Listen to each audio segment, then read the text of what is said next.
I thought the worst day of my life was catching her in a lie. Turns out it was the day she smiled and told me I'd lose everything. She had no idea who she was up against. You know, it's funny how sometimes the smallest detail can shift the entire course of your life. I mean, take 1986 for example. The Challenger disaster happened because of a tiny rubber seal, an O-ring that probably cost less than your average dinner out. That one overlooked part caused the deaths of 7 astronauts and destroyed a multi-million-dollar shuttle. Just like that. It's not just machines either. A single blood clot, no bigger than a grain of sand, can lodge itself in the wrong spot and end a life in seconds. The human brain doesn't get a warning. That clot doesn't care who you are, what plans you made, or who's waiting for you at home. A patch of black ice no bigger than your palm can send a car spinning off the road. A loose bolt. A forgotten text. 1 second of distraction. That's all it takes. And I think about that now, how the smallest misstep can snowball into something enormous. My marriage to Rachel meant everything to me. I'm not just saying that to sound noble or poetic, it truly did. I built my world around her, around us. I thought our bond could take the strain of anything. Then came that day. I suffer from migraines, and if you've never had one, count your blessings. It's not just a bad headache. It's like your skull is trying to crush your brain from the inside. Light feels like a blade, sound turns into thunder, and even the smell of soap can twist your stomach. That day the symptoms started creeping in, the warning signs were all there. The shimmer in my vision. That strange smell that comes out of nowhere. The tight band tightening across my head. I reached for my inhaler, my go-to for fast relief, but it wasn't there. I'd left my Imitrex in my office bag. I panicked quietly. My backup pills weren't going to cut it, they take forever to kick in. I could already feel the pressure building, ready to knock me out cold. Rachel noticed something was wrong right away. She helped me to the living room, sat me down on the couch, drew the curtains, and turned off every light in the house. I asked her to stay until the worst passed. She did. She was gentle. She waited until I gave her a faint smile and said I'd be okay. I thanked her, and she left me there in the dark, the pain slowly ebbing, finally letting go of its grip. I must have passed out. I don't even remember drifting off. But what woke me up wasn't peace. It was voices. 2 of them. Whispering. The room was still dim, just enough light filtering in to give it a ghostly look. I lay still, too foggy to speak, too heavy to move. But I heard them. Clearly. She's going to find out, one voice said. We've been careful, the other whispered back. And besides, I don't think Josh would do anything drastic even if he did find out. My name is Josh. It was like a dagger that moment. Everything froze. Every neuron in my aching brain sparked at once. And just like that O-ring, that tiny mist pill, that slick patch of ice, something inside me cracked. I didn't know who the second voice was yet. I wasn't sure I wanted to. But I knew then. Something small, something that looked like kindness, like care, like love, had been hiding something else. He's kind, I heard her say. Too forgiving, really. Jake values our family more than anything. He'd never risk breaking it apart. He knows I'd never do anything to endanger the kids. Her voice was calm, confident, but there was something else beneath it. Cold, almost calculated. I just need a shark of a lawyer to get him out of the picture, she added. That's all. I could hardly breathe. My heart was hammering in my chest, and every word felt like another crack in the ground beneath me.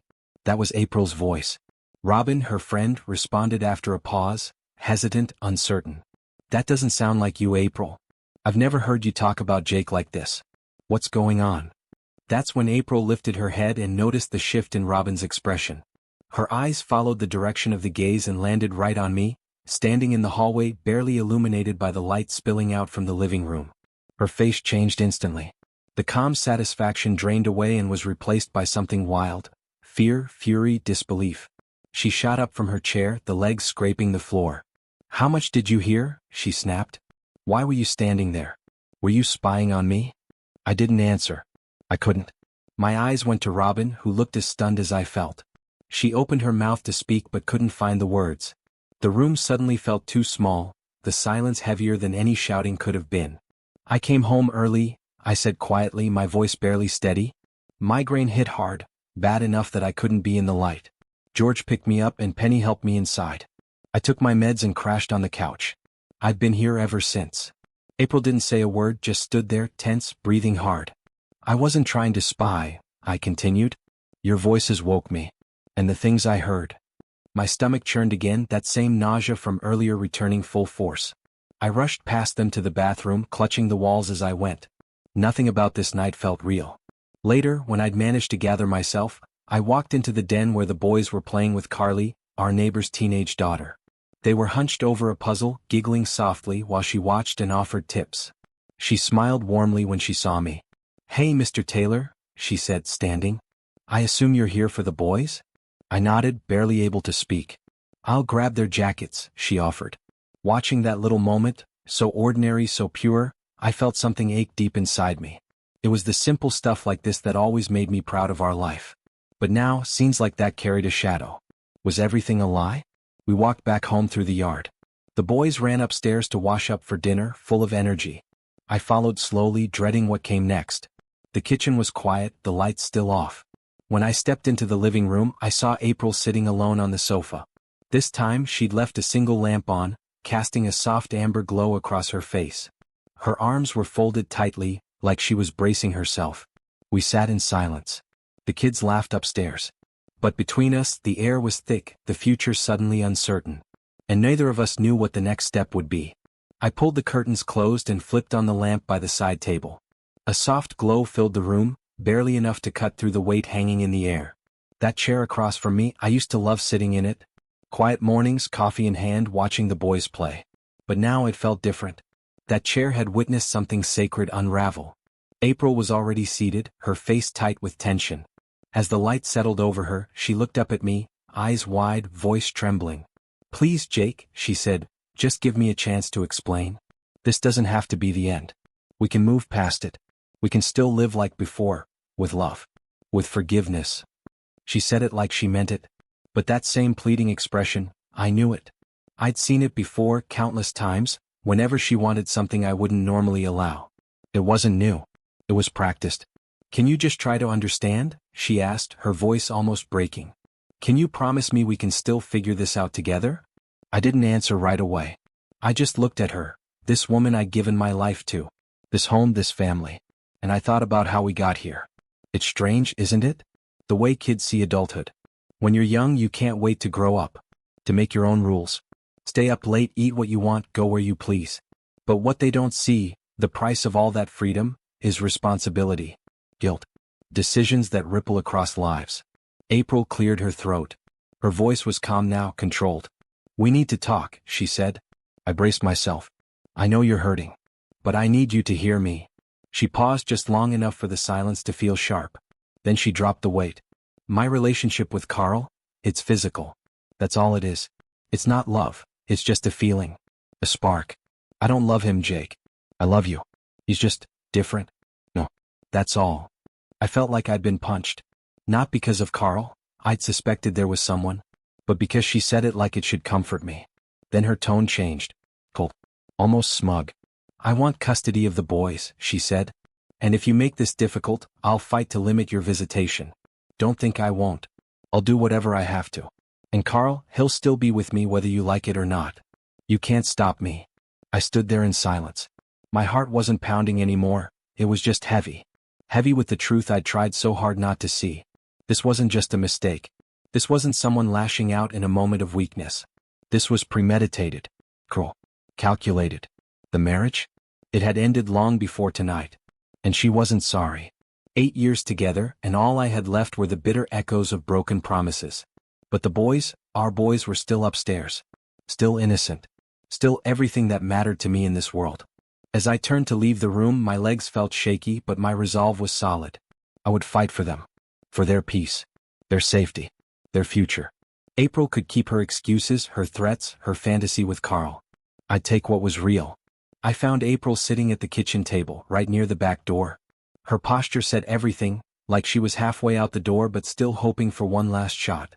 Her eyes found mine, and I saw the pleading before she even opened her mouth. "Jake, please," she said, barely above a whisper. "I'm begging you, don't end this. Just tell me it's over with him. Promise me you'll never see Carl again, that you'll cut him off completely, and maybe we'll still have a chance." My hands clenched at my sides. My heart was a war zone, one side begging for peace, the other scorched by betrayal. I wanted to scream, to grab something and smash it just to hear something break that wasn't me. Instead, I pushed her away, not hard, not violently, just enough to tell her with my body what I couldn't yet say with words. I turned and left the room, fighting the urge to lash out. I needed space, airtime. Anything but her presence. That night I ended up at Clyde's. We cracked a few beers, too many if I'm honest. I was already buzzing when he stepped out to grab another six-pack, and by the time he returned I was feeling it. I told him everything. How I caught April talking about lawyers, about custody. How she didn't even try to hide her love for Carl, how she said he mattered more. I didn't hold back. Clyde didn't say much at first. He just sat there drinking with me like a brother would. Then he looked me square in the eyes and said, "I'm not going anywhere, man. Not through this. You're not alone." That meant more than I could say. The next morning was brutal. I woke up with a hangover that felt like punishment and a head splitting open with regret. But the worst part wasn't physical. It was the heavy, dull ache in my chest. The kind that doesn't go away with coffee or aspirin. I was late for work, but I didn't care. I needed the distraction. I needed to be somewhere April's voice couldn't reach me. At the shop, I threw myself into the most complicated jobs we had. Rebuilding chain drives, swapping fuel pumps, fixing hydraulic lines that even the seasoned guys didn't want to touch. I didn't stop to breathe. Just wrench, grease, pressure, repeat. I didn't even notice Clyde standing there until he nudged me. "Take a break, kid," he said with a half smile. "You're making the rest of us look bad." I looked up. He saw something in my face, and whatever lightness he had vanished. He knew. "I'm just trying to shut it all out," I mumbled. "If I stop, I'll start thinking again." Clyde nodded slowly. "April. She really said she wasn't gonna give him up?" "Yeah," I said. "Made it clear. Her future's with him now, no matter what it does to the rest of us." He shook his head, stunned. "Man, I never saw this coming. I always thought she was the kind of woman who put family first. Guess I was wrong." We stood there in silence. For the first time in a long while, I saw my pain reflected in someone else's eyes. Not pity. Just shared sorrow. "She planned it all," I said finally. "She wasn't caught in the moment. She laid every piece out, waited for me to stumble into it. And now she's ready to fight me for the kids like I'm some stranger." Clyde didn't speak. He just put a hand on my shoulder and gave it a firm squeeze. It was agonizing. But in that moment I knew I wasn't the only one who'd lost something. I've always prided myself on being steady. As a dad, I showed up, every practice, every bedtime story, every scraped knee. At the garage, the guys knew they could count on me no matter what. I've lent money, worked late, filled in on weekends. I never kept score. I just did what needed to be done. And still I got this. I sat there at the table, picking at a plate of food I could barely taste, trying to hold myself together. Rage burned under my skin like fire trapped in glass. I kept thinking, how did we even get here? Clyde had said something the night before that stuck with me. "If you cave to her now, she'll never respect you again. She'll walk all over you, Jake. No way, she belongs to someone else now. Let her go." It had shocked me at first, hearing it so plainly. But then, something strange happened. I smiled. He was right. April wasn't the woman I married, not anymore. She traded us in for something fleeting. Something selfish. What we had, she twisted into a weapon. And yeah, last night, love turned to something colder, something sharper. I wouldn't have said that word a few days ago. But now, yeah, maybe. I told Clyde I planned to talk to the kids today, finally tell them what was happening. But he convinced me to wait. "Timing matters," he said. "Don't let emotions lead the way." He was right again. So I ate. Slowly. Mechanically. Not because I was hungry, but because I'd need the energy. This fight wasn't over. And when it came to my boys, I'd go down swinging. April came into the kitchen, acting like things were normal. "I just put the boys to bed," she said, flashing that tired, performative smile. "They're getting so big. They say goodnight, but I know they stay up reading." I gave her a nod. "Yeah," I said flatly. "They're good kids." She sat across from me, searching my face for something, maybe regret or softness. But she didn't find any. "They shouldn't have to go through this," she added, trying to sound gentle. "It's a shame. But things don't have to change, Jake. Just give me what I want. That's all. Then we can go back to being the happy family we used to be." I didn't respond. I just stared at her, blank and unreadable, chewing slowly as if her words didn't weigh a thing. She started to shift in her seat. A flicker of uncertainty crossed her face. A tremor barely noticeable. But I saw it. That's when I knew she could feel it, the shift. She no longer held the power she once thought she did. "What do you want me to say?" she finally asked, her tone defensive now. I set my fork down and met her eyes. You already said enough. There was no yelling, no dramatic moment. Just the quiet finality of knowing. Of seeing someone not as they used to be but as they are, unmasked, unrepentant. April had shown me what I meant to her the second she weaponized my love. When I confronted her pain, she answered with threats. When I showed patience, she answered with contempt. I'd been holding on to a memory. But the woman in front of me? She was someone else entirely. I've given everything to this marriage, I told her that night, quiet but burning. Year after year I've invested in us. I've been loyal. I've been present. And how do you answer that? By humiliating me. By cutting me down. By threatening me like I'm some stranger. April just stood there, arms crossed, ready with another defensive comeback. You knew exactly how I'd react, I said. You counted on it. But now you're standing there like you've already decided how this ends. Like you've mapped it all out without me. Her calmness, her certainty, only made the anger inside me grow. She had planned this out like a strategy while I was still trying to process the wreckage. Well, congratulations, I finally said. You've done it. Whatever love I had left, it's gone. You managed to kill it. I'm done. And with that, I walked out the door and drove to Clyde's. He opened the door without saying a word. Just stepped aside and let me in. You can stay as long as you need, man, he said, clapping a hand on my shoulder. Whatever it takes. Over the next few days I threw myself into work.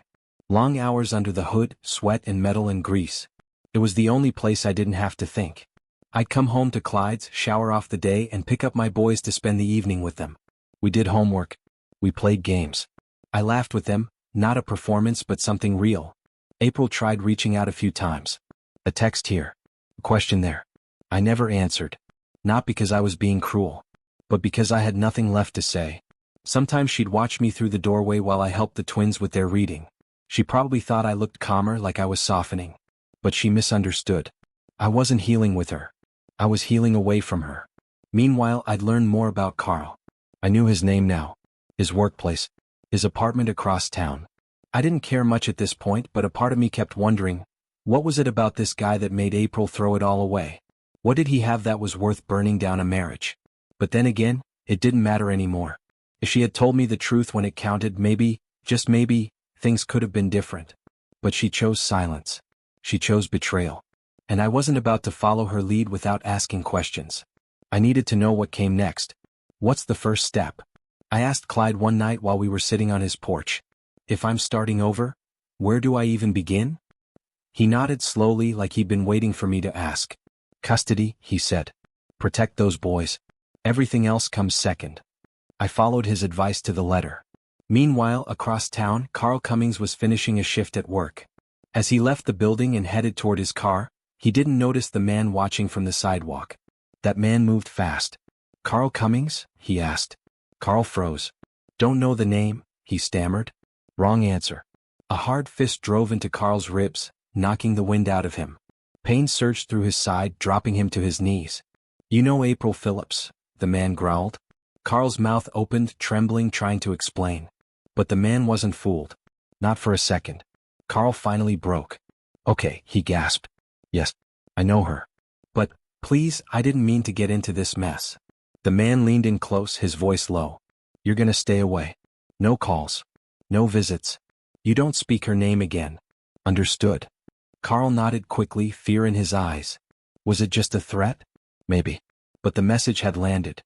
Back at Clyde's, I was just finishing a board game with the boys when my phone buzzed. I glanced down and saw Clyde on the screen. Something told me this wasn't just another check-in. The phone buzzed in my pocket just as the boys were finishing up their game. I stepped into the hallway and answered.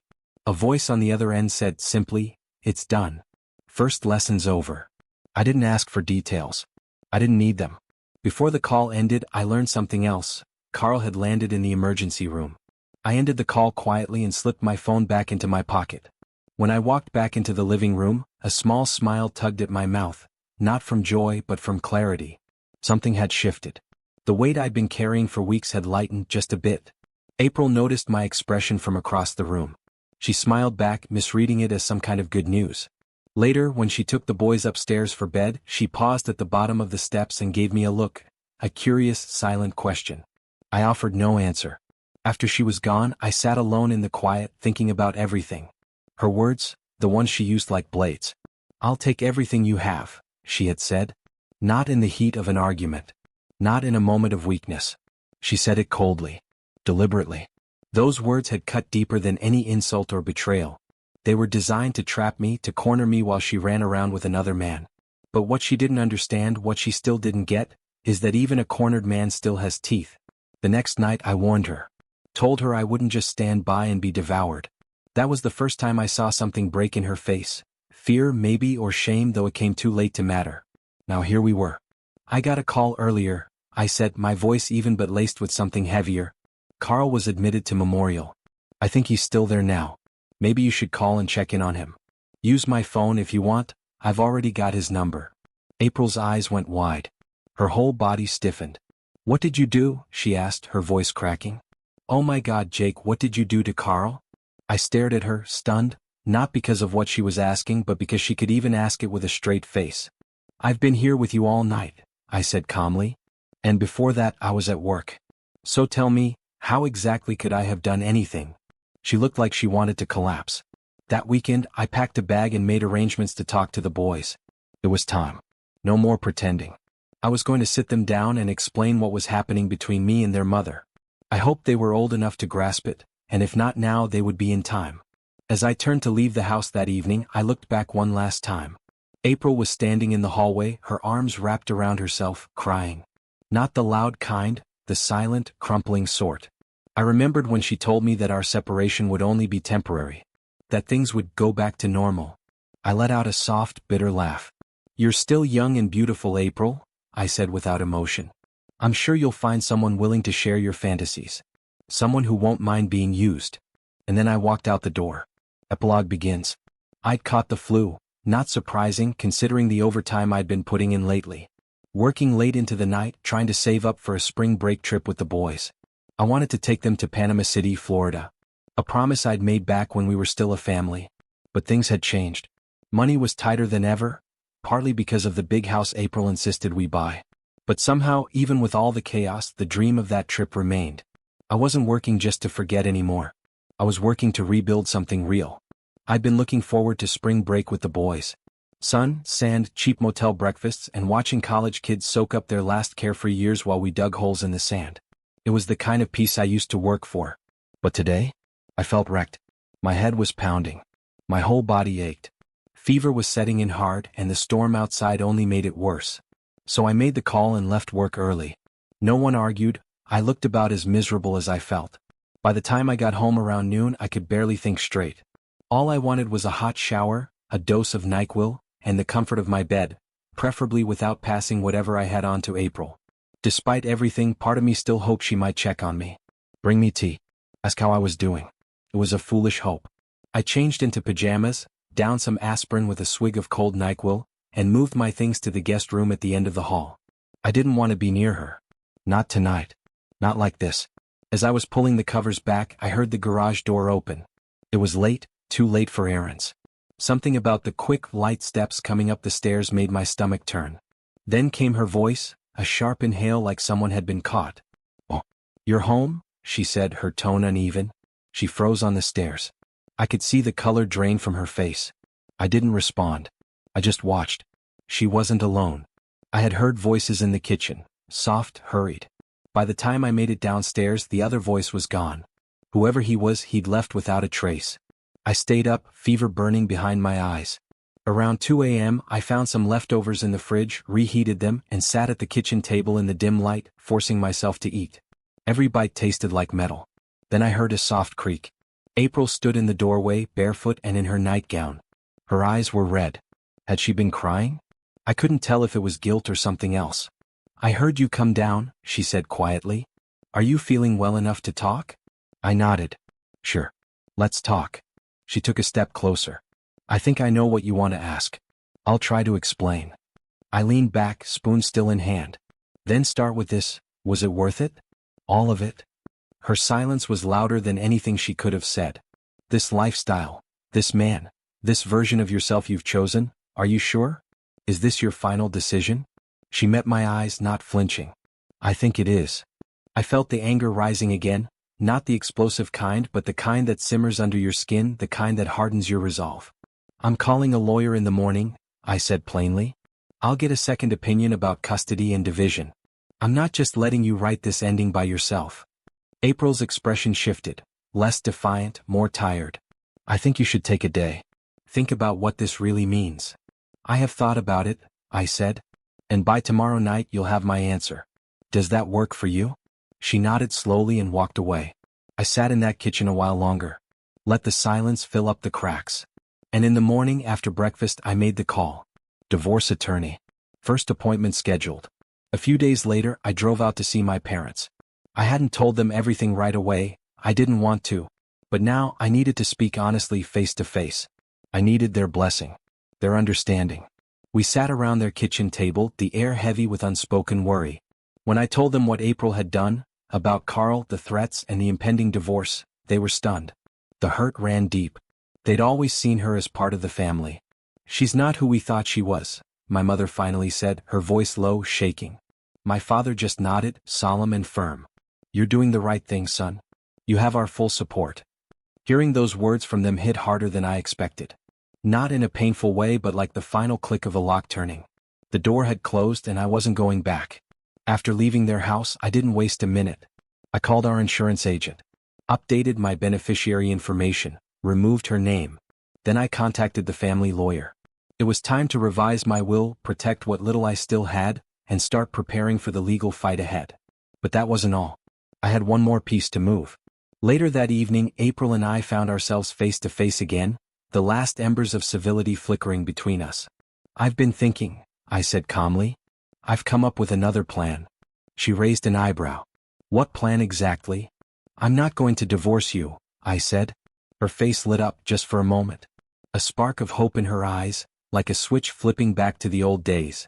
But she didn't know me anymore. How are you going to avoid divorcing me? She asked, half laughing.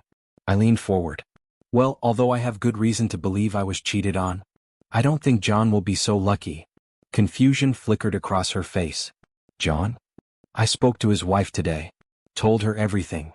She went pale. I don't think he'll have a job tomorrow. April sat back stunned. Oh no.